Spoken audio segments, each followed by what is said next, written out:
Ce journal vous est offert par le FPI, Fonds des promotions de l'industrie, votre partenaire privilégié pour la réussite de vos projets.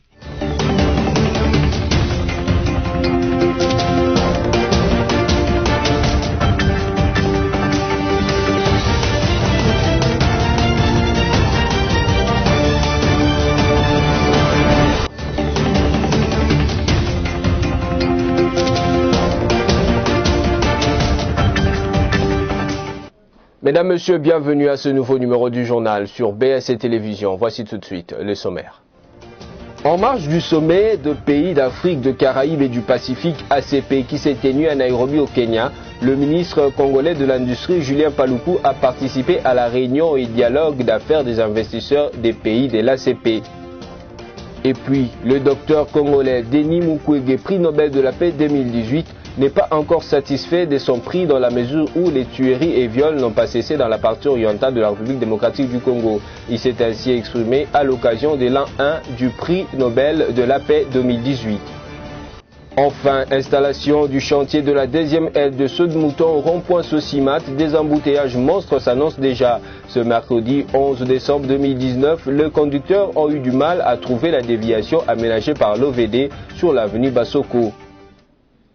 Encore une fois de plus, bienvenue à toutes et à tous. Le ministre de l'Industrie, Julien Paluku Kahongya, en marge du sommet de pays de l'Afrique, de Caraïbes et du Pacifique ACP, qui s'est tenu à Nairobi au Kenya, il a participé à la réunion et dialogue d'affaires des investisseurs de l'ACP.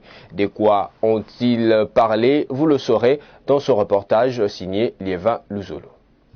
C'est parmi l'innovation du 9e sommet des chefs d'État et des gouvernements des pays d'ACP, présidé par le chef de l'État Kenya Uhuru Kenyatta. Ce dialogue de haut niveau a porté sur les conditions de développement économique des États du groupe ACP, avec un accent particulier sur les commerces intra-ACP. À ce dialogue des affaires, la RDC y a été représentée par le ministre de l'Industrie Julien Paluku Kahongya et quelques experts du gouvernement et du secteur privé. Dans son allocution, le président Uhuru Kenyatta a rappelé que l'objectif de ces échanges des affaires est de promouvoir la transformation industrielle et de se mettre d'accord autour de stratégies valables et viables. À cet effet, des propositions ont été élaborées et les États membres devront se battre pour les mettre en œuvre avec des priorités. Uhuru Kenyatta est convaincu que les peuples sont des ressources les plus importantes. Mais il est nécessaire de promouvoir l'industrie agroalimentaire et agro-industrielle ainsi que de développer les chaînes de valeur. Le Forum des entreprises ACP a quant à lui mis en évidence la voie à suivre par des pays ACP en renforçant l'autonomie des femmes et des jeunes et en créant des liens plus durables avec les secteurs privés. Au cours de ces rencontres des affaires, les autorités ont souligné les avantages des pays ACP et les différents leviers sur lesquels ils peuvent appuyer pour obtenir les transformations, croissance dans les domaines de l'agriculture, de l'industrialisation, de la création d'entreprises, de la bonne gouvernance, le changement climatique, la coopération intra-ACP et l'apport de l'économie bleue et verte dans le développement des pays ACP. La ministre des Affaires sociales, Rose Boyata, a reçu en audience une délégation de la Banque africaine de développement BAD le mardi 10 décembre 2019. Au menu de leur entretien, les opportunités de financement dans les secteurs de production sociale des groupes vulnérables, en particulier les jeunes, les femmes et les enfants à situation difficile. Suivez Tapera Jeffrey Muzira, chef des divisions emploi pour le jeune en Afrique à BAD. Notre réunion de ce matin, ça nous a permis de collecter de très bonnes idées. La première idée,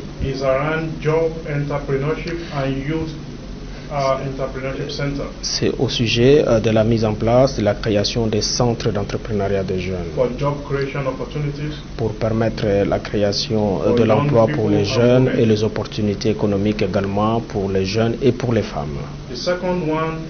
Le second aspect, c'est de créer un fonds social également qui peut aider à renforcer la protection sociale.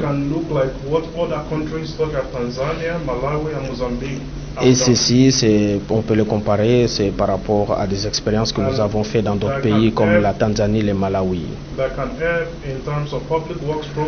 On peut également soutenir les travaux publics, mais aussi des programmes de filets sociaux et de transferts de fonds. Ces trois domaines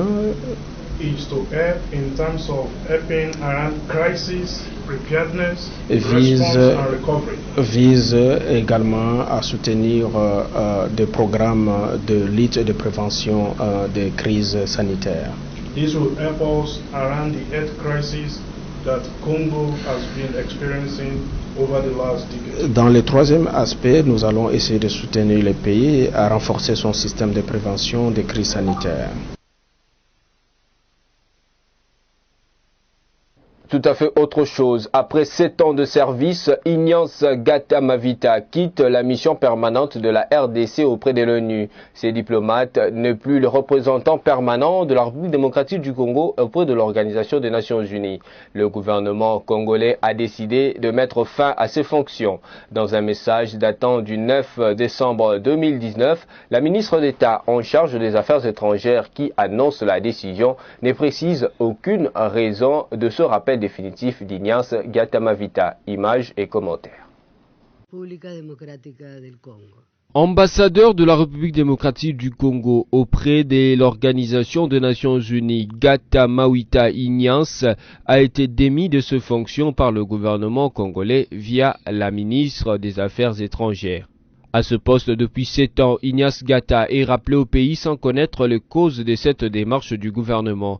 Toutefois, nombreux sont ceux qui pensent que le diplomate congolais est reproché d'avoir voté à l'Union européenne en faveur de la Chine. Cependant, les États-Unis, partenaires du nouveau régime et qui en froid avec la Chine, aurait fait pression sur Kinshasa pour faire tomber Ignace Gata, mais rien n'est encore clair quant à ce qui convient d'appeler rumeur sur les causes de la déchéance du diplomate congolais. Rappelons qu'Ignace Gata, âgé de 70 ans, est l'un des fidèles de l'ancien président de la République Joseph Kabila, qui a toujours plaidé pour le retrait de la mission onusienne en République démocratique du Congo. Le rassemblement de la génération Joseph Kabila Kabange a vu le jour ce mercredi 11 décembre 2019 à Maïcha Park. Nous sommes à Kinshasa Gombe, une association sans but lucratif initiée par le ministre honoraire Félix Kabange Numbi afin de pérenniser les œuvres qu'incarne Joseph Kabila Kabange, ancien chef d'État de la République démocratique du Congo. Esther Pezo Omba, Patrick Komba et Abel Kassongo ont été de la partie.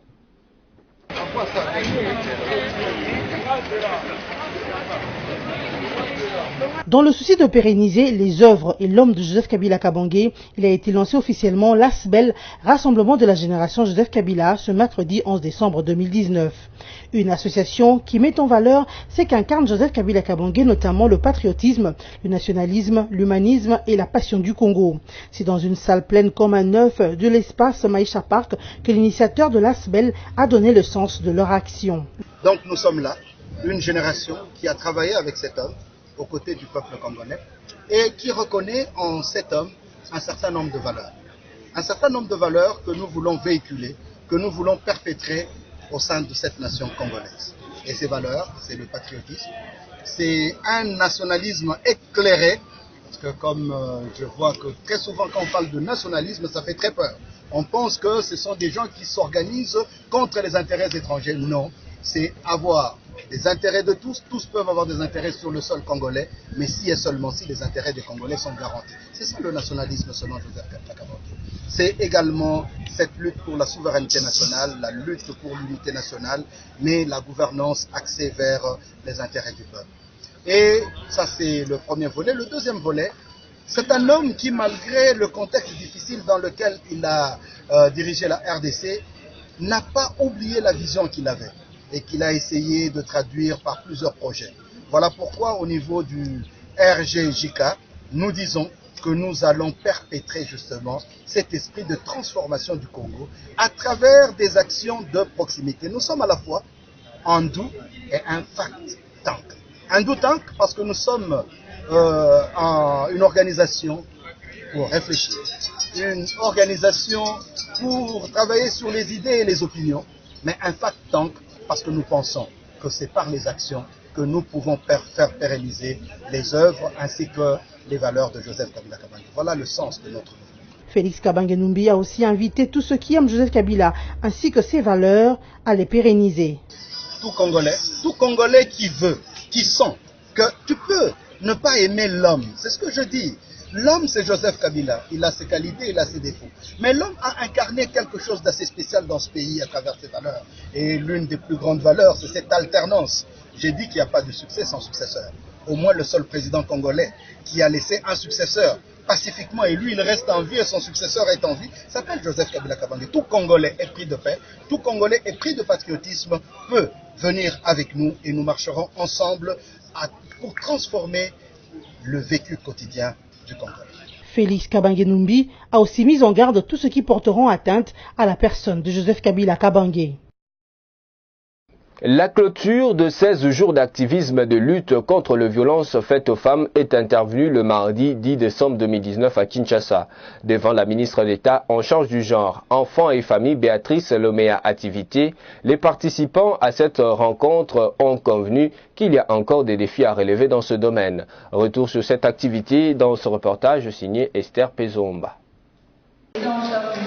La clôture des 16 jours d'activisme de lutte contre les violences faites aux femmes a été marquée ce mardi en République démocratique du Congo par le mot de bienvenue de la ministre provinciale du genre représentant le gouverneur de la ville de Kinshasa, Jean Tiningobila. S'en est suivi le mot de la jeunesse et la projection d'une vidéo relevant les réalisations sur les violences sexuelles et basées sur le genre où les étudiants et autres personnalités ont donné leur point de vue quant à ce qui a animé la salle avec des réactions dans un entretien à bâton rompu pour des solutions communes dans la lutte. Il a été conclu à l'unisson qu'il y a encore des défis à relever. Des avancées sont bel et bien enregistrées, mais chacun doit s'impliquer, a renchéri Béatrice Lomea Activité, ministre d'État, ministre en charge du genre, famille et enfants. La violence est un défi mondial tant dans les espaces publics et privés, tels que les foyers, les écoles et les lieux de travail. Que cette campagne qui poursuit son cours nous aide à sensibiliser et à contribuer au changement des attitudes, des croyances et au final à toucher les cœurs et l'esprit. Je voudrais mobiliser tous les partenaires techniques et financiers, la société civile, les leaders religieux et les prestataires de services, les jeunes et les enfants, les médias et les membres des communautés autour de la violence sexuelle et celle basée sur les genres. Invités pour la circonstance, les différentes personnalités ont visité les stands où les femmes de la société civile et autres partenaires ont exposé le fruit de leur dur labeur, résultat de l'autonomisation. Une cérémonie qui s'est achevée par la prise de photos et la remise d'un tableau comme présent à la patronne du genre. Prévu le samedi 7 décembre 2019 dans la ville de Mbandaka, la marche de soutien à la gratuité de l'enseignement de base a été empêchée par le maire de la ville. Une attitude que déplore la nouvelle société civile congolaise de l'Équateur et les notabilités de cette province. Encore une fois de plus, Esther Pezomba pour le reportage. La population de la province de l'Équateur, particulièrement celle de Mbandaka, soucieuse de vivre l'effectivité de la gratuité de l'enseignement de base, a programmé une marche de soutien à celle-ci en date du 7 décembre. Informé 2 jours avant, le maire de la ville s'y est opposé le jour J en instruisant la police à ne pas permettre cette marche. Une situation que déplore la nouvelle société civile congolaise de l'Équateur et la notabilité de Mbandaka. Kotisaki, lettre d'information depuis le 5. Pour la marché le 7.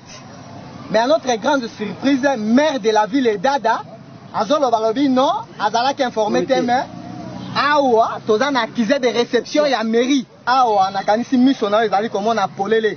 Soko Talia, comme on a accusé de réception et à mairie. Akoki Awangana, bureau na mon côté. On doit comprendre déjà au niveau il y a complexe oyo et dans un mot. Mais tu informer, tu dois remonter formation niveau à l'écolo. Babilo comme intimidation et puis le régime aujourd'hui c'est le chef de l'État Félix Tshisekedi Tshisekedi qui est le président. Ce gars-là Moutou Nazo Kasatona PPRD il trompe. Comment voulez-vous un maire de la ville digne de son nom responsable de la police qui a vu mon candidat? Est-ce que ce moi na mboko mibeko ezali biso batata bana boto banda kotoka na kotambola kwa banyanga mais soki police akangi biso sa mokanda ezali kambo marche oyo dada ko atia kilo biawa oyo abantu a déserpeke na bantu ya gouverneur oyo bantimidé bato ke soko keite bakolongola na musala. Qu'est-ce qu'il a fait? Encore la kisa colonel mokanda wana ba pesa ki information exacte parce que na nda jobe na radio lo baki yango mais atika ba bilo ko ba montako banga azate sinon on va les chasser. Jean-Paul Kayembe, coordonnateur de la nouvelle société civile congolaise de l'Équateur, invite les autorités du pays, notamment le chef de l'État, à s'imprégner de la situation de l'Équateur, mais aussi demande une sécurité pour leur vie. Le président de la République a joyé moko charge à s'imprégner dans le dossier. Toluki motona makambote. Donc là, ça qui marche pacifique. Nous avons retiré. Tolobi togo bunda na mutute, togo sona na mutute, netoye. Mais tozo promettre maire de la ville, à Togo Samba Naye, yé à la Kisabiso, point nim, après ça qui marche wana. Et aye Kisabiso, batonin bazana simanaye, pour la compliquer Kisabiso. Et binabiso est en danger. Binabiso est en danger. Tozo senga protection judiciaire, et tozo senga mokonzi, et amboka, bamone bilongi na biso, bayeba ke binabiso est en danger, tozalaki na makokini aussi à cause de la désordre, bato bakufi. Parce que tous a déterminé pour la province, on va accepter même la mort. Il y a le président Labeur qui pour la Est, à Kondima, Bakatata Moto. Pour le moment, pour l'Équateur, on va accepter les tout pour le développement de notre province. Et toujours c'est un ami imprégné avant que le pire arrive. Le prix Nobel de la paix 2018, le Congolais Denis Mukwege n'est pas encore satisfait de son prix dans la mesure où les tueries et le viol n'ont pas cessé dans la partie orientale de la République démocratique du Congo. Il s'est ainsi exprimé à l'occasion de l'an 1 du prix susmentionné. Suivez ce reportage de Placide Kesselo. Au niveau de la République démocratique du Congo, nous n'avons pas encore observé les dividendes du prix Nobel de la paix. Cette déclaration a été faite par le docteur Denis Mukwege, gynécologue et prix Nobel congolais de la paix 2018, le mardi 10 décembre à Oslo, en Suède. Une année après avoir reçu le prestigieux prix, l'occasion était indiquée pour le médecin congolais de faire le bilan de son plaidoyer. D'après les lauréats du prix Nobel de la paix 2018, les dividendes du prix ne sont pas toujours visibles à cause de l'instabilité dans l'est du pays, notamment en Ituri, dans les Nord Kivu et les Sud Kivu ainsi qu'au Maniema. Le lauréat de 2018 s'est souvenu de la déclaration qu'il avait faite le jour où le prix lui a été décerné en ces termes, je cite, « Le prix Nobel de la paix qui nous est décerné aujourd'hui n'aura de valeur réelle que s'il peut changer concrètement la vie des victimes de violences sexuelles de par le monde et contribuer à ramener la paix dans nos pays. » Fin des citations. Pour conclure le bilan de son plaidoyer, le docteur Denis Mukwege a invité les autorités congolaises et la communauté internationale à emprunter les chemins de la paix pour un Congo et une Afrique stable. La ville de Zongo, en territoire de Libenge, dans la province du Sud-Ubangi, est sous les eaux après les pluies qui sont tombées sur la RDC ces derniers jours. Ainsi, une délégation du gouvernement provincial a fait une descente sur place afin de prendre toutes les mesures possibles pour venir en aide aux sinistrés. Images et commentaires. Des inondations en République démocratique du Congo sont de plus en plus fréquentes. Ici, nous sommes dans la ville de Zongo, en territoire de Libenge, dans la province du Sud-Ubangi. Les dégâts causés par la pluie sont énormes. Ce qui préoccupe au plus haut point le gouverneur de cette province qui a dépêché sa ministre provinciale du genre et action sociale pour aller faire un état des lieux afin de venir en aide aux victimes. Accompagné des autorités administratives, le service des sécurités et les structures humanitaires, c'est à l'aide d'une pirogue que la ministre du genre a sillonné les rues. Des maisons d'habitation, écoles, églises, cimetières, voire même des édifices publics complètement inondés.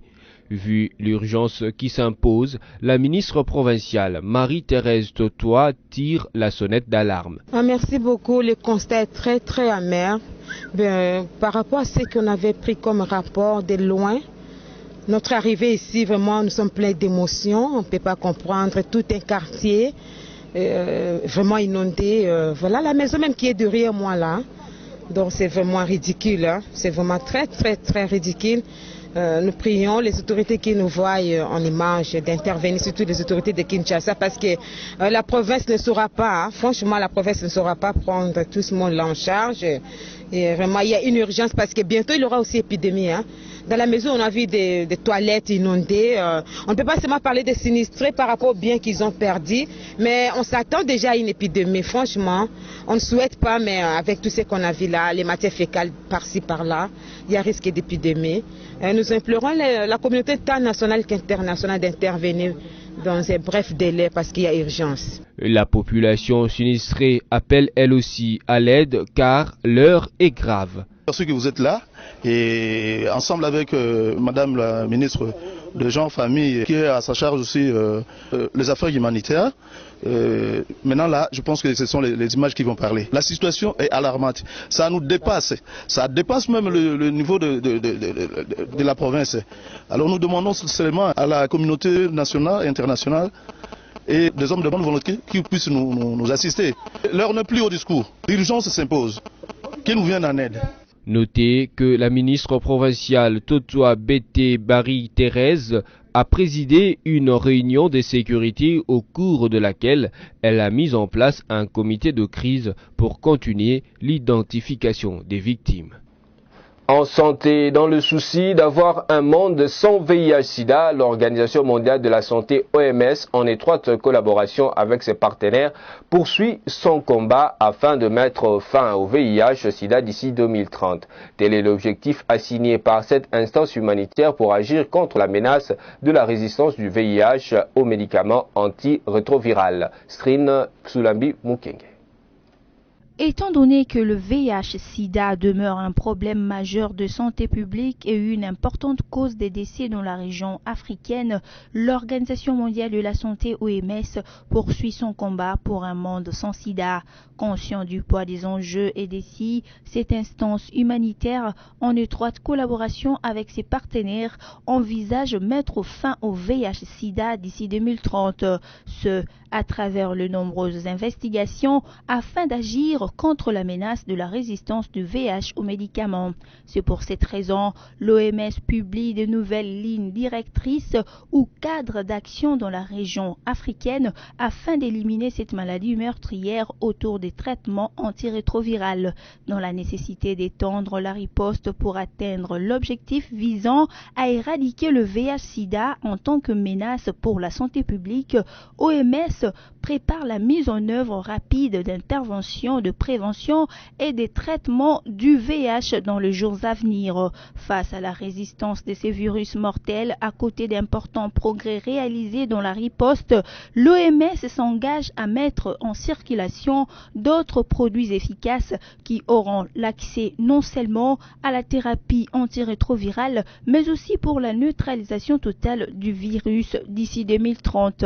Entre-temps, l'OMS demande d'agir contre la menace de la résistance du VIH aux médicaments. Elle recommande par ailleurs aux pays en proie à cette maladie de contrôler la qualité de leur programme de traitement et de prendre des mesures dès qu'un échec thérapeutique est détecté. Toujours en santé, Médecins sans frontières MSF annonce l'évacuation temporaire de son personnel dans la région de Biakato, dans la province de l'Ituri en RDC, à la suite de l'attaque d'une base du personnel de la riposte anti-Ebola survenue le 3 décembre 2019 dernier. Strin Sulambi Mukenge, encore une fois de plus. L'association à but non lucratif Médecins sans frontières a décidé de suspendre ses activités de riposte contre l'épidémie de la maladie à virus Ebola à Biakato, dans la province de l'Ituri, en République démocratique du Congo. Cette organisation caritative procède ainsi à l'évacuation temporaire de son personnel dans cette région à la suite de l'attaque d'une base du personnel de la riposte anti-Ebola survenue le 3 décembre 2019. C'était l'attaque de trop pour MSF, vu que la majorité de personnes travaillant à la réponse de cette maladie meurtrière et autres organisations humanitaires avaient évacué la région et que l'offre de soins disponible s'est retrouvée extrêmement limitée pour la population, raison pour laquelle MSF a pris cette résolution. Il se trouve que la région de Biakato est dans un moment crucial de l'épidémie. Le nombre de patients pris en charge est baissé, mais de nouveaux cas ont été identifiés provenant de différentes chaînes de transmission. Pendant ces temps, le coordonnateur de programme d'urgence des MSF fait savoir que tant que son instance humanitaire ne connaît ni l'identité ni les motivations des auteurs de ces attaques, il est difficile pour eux de garantir la sécurité pour leurs équipes. Toutefois, ces derniers assurent de continuer à travailler avec la communauté pour restaurer la confiance et de s'assurer que toute personne présentant des symptômes d'Ebola soit correctement mise à l'isolement et dépistée. Il s'y est de signaler par ailleurs que la suspension des activités de MSF a un impact négatif sur les conditions sanitaires dans cette localité et ses environs, vu le rôle que jouait Médecins sans frontières. Jusque-là, aucune décision n'a été prise de la part des autorités congolaises, à part le message de Dr Mouyembe qui a condamné les attaques contre des agents de la riposte. En société, un agent de la police des circulations routières du nom de Gabi Mwamba Nzembele, auteur de tracasserie d'un taximène, a été mis aux arrêts mardi 10 décembre 2019 à Kinshasa. Après avoir commis son forfait, cet agent a été arrêté grâce au numéro d'identification qui était sur son gilet. Liévin Luzolo nous donne des explications. Le brigadier-chef Mwamba Nzembele Gabi de l'unité de la police de circulation routière PCR Kinshasa-Est, numéro E509, a été mis aux arrêts ce mardi 10 décembre 2019. Il a été l'auteur des tracasseries d'un chauffeur taximène qui devait accompagner quelqu'un à l'aéroport international d'Njili. Le général Silvano Kasongo, patron de la police ville de Kinshasa, a déclaré s'être impliqué personnellement pour l'arrestation de ces brigadiers qui a terni l'image non seulement de la PNC, mais aussi de toute la République. Je me suis investi personnellement pour l'arrestation de cet agent, car son acte a causé du buzz sur les réseaux sociaux, et c'est une honte non seulement pour la République, mais aussi pour l'image de la police ternie, a dit le général Silvano Kasongo. Après interrogatoire au commissariat provincial de la PNC, place à l'auditorat militaire de poursuivre avec l'audition en vue de sanctions exemplaires pour décourager ces bavures tant décriées et par les chauffeurs et par la population. Toujours en société, comme vous l'avez suivi au sommaire, installation du chantier de la deuxième aile du saut de mouton au rond-point Sosimat. Des embouteillages monstres s'annoncent déjà. Ce mercredi 11 décembre 2019, dans la matinée, face à eux-mêmes, les conducteurs ont eu du mal à trouver la déviation aménagée par l'OVD sur l'avenue Bassoko qui part de l'entrée Boukine et débouche en face de la galerie Saint-Pierre sur l'avenue Mondjiba. Images et commentaires. Un embouteillage monstre s'est créé ce mercredi 11 décembre matin sur l'avenue Colonel Mondjiba, reliant la place commerciale Kintabo Magasin au rond-point Sosimat à l'ouest de la ville de Kinshasa. Pour cause, l'installation du chantier de la deuxième aile du saut de mouton au niveau du rond-point Sosimat. Ce chantier occupe 2 bandes sur 3 dans les 2 sens, ne laissant qu'une seule bande pour le trafic particulièrement abondant sur ce tronçon. En prévision de l'installation de ce chantier, l'Office de voirie et drainage OVD a aménagé l'avenue Bassoko qui part de l'entrée de Boukine sur le tronçon de l'avenue Prince de Liège au niveau de Sosimat et débouche en face de la galerie Saint-Pierre sur Colonel Mondjiba. Cependant, les conducteurs non informés n'ont trouvé au petit matin aucun agent de circulation routière pour recommander cette déviation. Conséquence, les véhicules ont reflué dans l'embouteillage jusqu'au-delà de Kintamo Magasin vers Mbinzaouzone sur l'avenue des Écuries et Mimosa sur l'avenue du Tourisme. Ce Ceux qui empruntent l'avenue de l'OUA y ont également trouvé l'embouteillage habituel, mais qui a redoublé d'ampleur. Les avenues Colonel Moujiba et OUA étant les seules à assurer le trafic de l'ouest vers le centre-ville sur cet axe, les habitants de cette partie de la capitale ne savent plus à quel sein se vouer, surtout en cette période des préparatifs des fêtes de fin d'année. Ils auraient souhaité que ce chantier de Sosimat soit installé même à partir de janvier 2020, après les fêtes. Tout est bien qui finit bien, mesdames, messieurs, ce journal est terminé. Mais pour vous qui nous avez pris en cours, voici le rappel de principaux titres. En marge du sommet de pays d'Afrique, de Caraïbes et du Pacifique ACP qui s'est tenu à Nairobi au Kenya, le ministre congolais de l'Industrie Julien Paluku a participé à la réunion et dialogue d'affaires des investisseurs des pays de l'ACP. Et puis, le docteur congolais Denis Mukwege, prix Nobel de la paix 2018, n'est pas encore satisfait de son prix dans la mesure où les tueries et viols n'ont pas cessé dans la partie orientale de la République démocratique du Congo. Il s'est ainsi exprimé à l'occasion de l'an 1 du prix Nobel de la paix 2018. Enfin, installation du chantier de la deuxième aile de Saut de Mouton au rond-point Sosimat, des embouteillages monstres s'annoncent déjà. Ce mercredi 11 décembre 2019, les conducteurs ont eu du mal à trouver la déviation aménagée par l'OVD sur l'avenue Bassoko. Merci à vous de nous avoir suivis. Restez fidèles au programme de BSC Télévision car les actualités sont en continu. Je vais vous retrouver à la fois prochaine avec le même plaisir. Au revoir.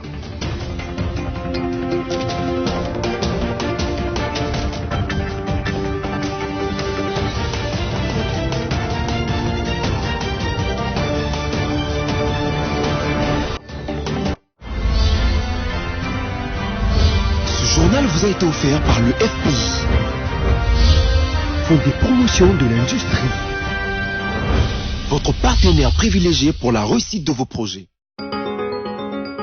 Bienvenue, mesdames, messieurs, à cette revue de presse en ligne préparée pour vous. Commençons avec Forum des As qui titre fustigeant la dégradation continuelle de la situation sécuritaire en RDC, Dr Mukwege pour un commerce transparent des minerais de l'Est de la RDC. Un an après son prix Nobel de la paix, le gynécologue congolais Dr Denis Mukwege fustige la dégradation continuelle de la situation sécuritaire à l'est de la RDC, particulièrement en Ituri, dans le Kivu et au Maniema. Ce constat est formulé dans un bilan rendu public hier mardi 10 décembre, dressé après une année de plaidoyer à travers plusieurs pays du monde, à compter de la date de son octroi du prix Nobel de la paix. Au niveau de la RDC, nous n'avons pas encore observé les dividendes du prix Nobel de la paix. Dans les Kivu, mais aussi au Maniema, les massacres se poursuivent chaque jour, comme les simples faits divers a-t-il dénoncé. Vivement les commerces transparents des minerais. Dans les recommandations aux autorités congolaises et à la communauté internationale, le docteur Denis Mukwege appelle à la nécessité d'un commerce transparent et responsable des minerais de l'Est de la RDC. Il plaide pour l'adoption des mécanismes permettant une traçabilité complète des lieux d'extraction dans les mines de l'Est du Congo jusqu'aux produits finis achetés par les consommateurs dans les magasins du monde entier. Poursuivons cette revue avec Okapi.net qui écrit RDC, le Trésor américain a annoncé ce mardi 10 décembre avoir placé sur la liste des sanctions le nom de Moussa Baloukou, chef des rebelles ADF, et 5 de ses proches pour leur rôle dans de graves atteintes aux droits humains. Il s'agit d'Amigo Kibirige, Mohamed Loumissa, Elias Seguja, Kanira Mohamed et Amissi Kassadja, indique un communiqué du Trésor américain. Ces membres clés sont accusés d'avoir matériellement aidé les ADF par les recrutements, la logistique, l'administration, le financement, le renseignement et la coordination des opérations. Bouclons cette revue de presse avec Actualité.cd qui titre « Contrairement à Félix Tshisekedi, le député Guy Mafuta soutient que la RDC n'est pas prête à intégrer la ZLEC. Le député national Guy Mafuta Kabongo s'est exprimé ce mardi 10 décembre sur l'intégration de la République démocratique du Congo RDC dans la zone de libre-échange en Afrique ZLEC. C'était au cours d'une plénière à l'Assemblée nationale après l'autorisation des ratifications de cet accord. Du haut de la tribune de l'Assemblée nationale, l'élu de Chikapa a fait part de ses inquiétudes. Pour lui, la RDC n'est pas prête à intégrer cette zone au regard de la concurrence dont ces produits font face sur le marché. L'élu de Chikapa poursuit son intervention en formulant 3 principales recommandations au gouvernement congolais. Il s'agit de concevoir une politique de création de la petite industrie pour rendre les produits congolais compétitifs avant l'ouverture des barrières douanières, de normaliser au niveau du ministère du Commerce extérieur les produits de la RDC pour l'exportation et de moderniser et rendre fluides les douanes congolaises. Fin de cette revue de presse, merci à vous qui nous avez suivis.